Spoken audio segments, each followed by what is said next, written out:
এই যে সুযোগ করে দেন এই অনুষ্ঠানের উপদেষ্টা সমাজ কল্যাণ। জুলাই গণহত্যায় শহীদ ও আহতদের পরিবারকে স্বাস্থ্যসেবা, আর্থিক সহায়তা এবং দীর্ঘমেয়াদী সহায়তা প্রদানের লক্ষ্যে গঠিত জুলাই স্মৃতি ফাউন্ডেশনের সাধারণ সম্পাদকের দায়িত্ব থেকে পদত্যাগ করেছেন সার্জিস আলম।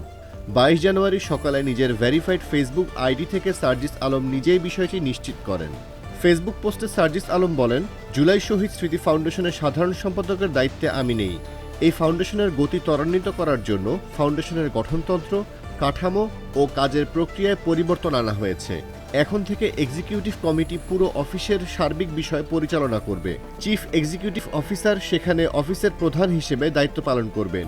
মীর মাহবুবুর রহমান স্নিগ্ধ বর্তমানে সিইও হিসেবে দায়িত্ব পালন করছেন।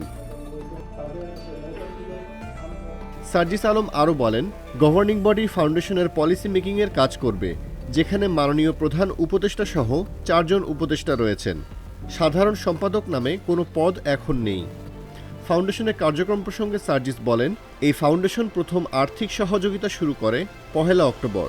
অফিস চালু হয় 15 অক্টোবর থেকে। আমি সাধারণ সম্পাদক হিসেবে দায়িত্ব গ্রহণ করি 21 অক্টোবর। 31 ডিসেম্বর পর্যন্ত প্রায় 2 মাস 10 দিন আমি দায়িত্ব পালন করি। এরপর আমি দায়িত্ব থেকে সরে আসি। আমার সাইনিং অথরিটি 7 জানুয়ারি হস্তান্তর হয় এবং অফিসিয়ালি আমার দায়িত্ব শেষ করি।